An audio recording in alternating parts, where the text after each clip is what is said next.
The theme of the chapter Lech Lecha is the first and greatest journey that Abraham takes at God's commandment to leave his homeland and to go off toward the west, northwest, and he ends up in the land of Israel. So the name Lech Lecha actually means, you shall journey, travel unto you. Now the interesting thing, and in a way a paradoxical thing, is when you read the first verse of this chapter, there seems to be an oddity. The verse states the following. God says to Abraham, Lech Lecha, ma'artzecha, ma'moladetecha, ma'beis avicha. 3 different ways God describes the place that Abraham has to leave from. He says, leave your land, the place of your birth, and the home of your parents. And then it continues, and go, ela eretz asher areka, go to the land that I will show you. Now if you read it, it's very strange. When you give someone directions to travel, you don't have to emphasize the point of departure. They know where they are. You have to explain to them, give them the address of the destination. And here, God does the exact opposite. When it comes to the destination, he's very vague. Go to the land that I will show you. But when it comes to the departure, God says, your birthplace, the land of your parents, and your homeland. 3 different ways. Abraham knew where he was. So what is the significance of focusing on so much on that departure? And here's a key lesson. The Torah as a blueprint in our lives, a powerful lesson in all our lives. Life is a journey. Lech Lecha. Lech Lecha means a journey.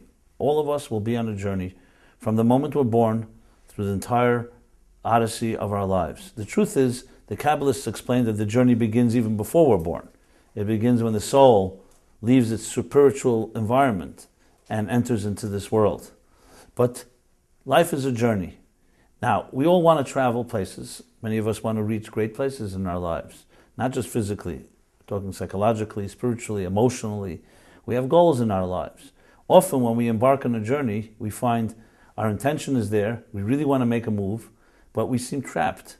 Many people make New Year resolutions, for instance, or other resolutions, and when they set out in the way, it lasts a day or 2 days, and they usually gravitate back to their old patterns.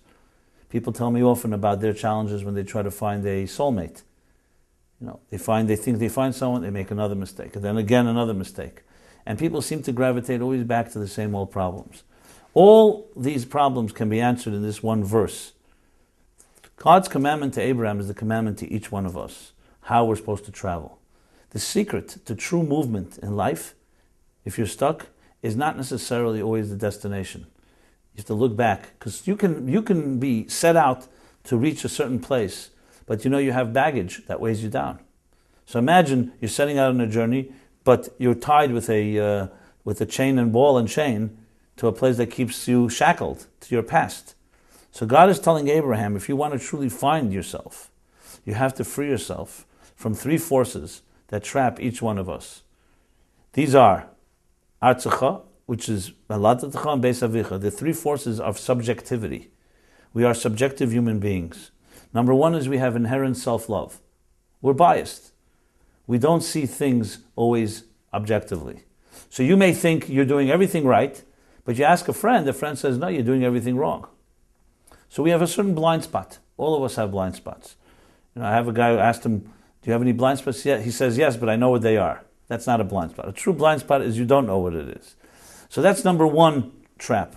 Trap number 2 is that we are influenced by the attitudes of our parents, of our homes. We grew up in our homes, the way our parents reacted, how they solved problems, how they loved, how they didn't love, how they treated each other, for good or for bad, created an environment, and most of us learn from that. Where do we learn how to problem solve? From our parents.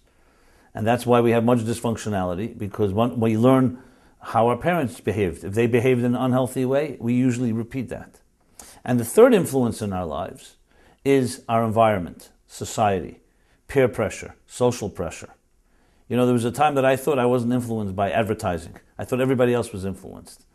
But the advertising has such a subtle influence on all of us, sublime influence, that it's sometimes hard to really recognize. We're all shaped by the forces around us.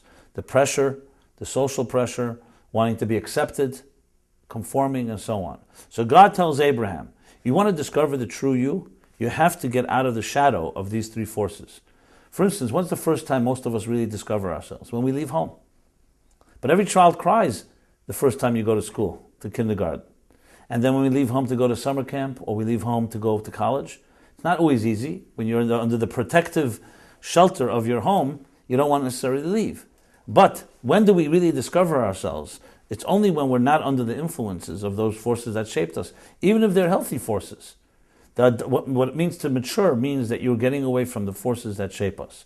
So the Torah says, this week's chapter dictates, that if you want to travel, and every life is a journey and a travel, you have to free yourself of these three subjective forces.